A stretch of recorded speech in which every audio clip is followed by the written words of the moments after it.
que você está correndo? Por que o seu corpo está tão tenso, esse maxilar travado, esse peito sem espaço para respirar? Você está atrasada para quê? Ou para quem? Você sente que precisa chegar primeiro, chegar antes, chegar logo. Mas no fundo, você nem sabe para onde você está indo.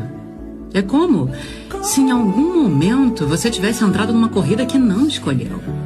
Você viu todo mundo correndo e resolveu correr também. Talvez você ache que se correr bastante em algum lugar, você vai encontrar alívio.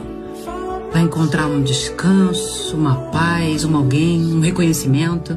Mas tudo que você encontra é mais pressa, é mais cobrança, é mais metas.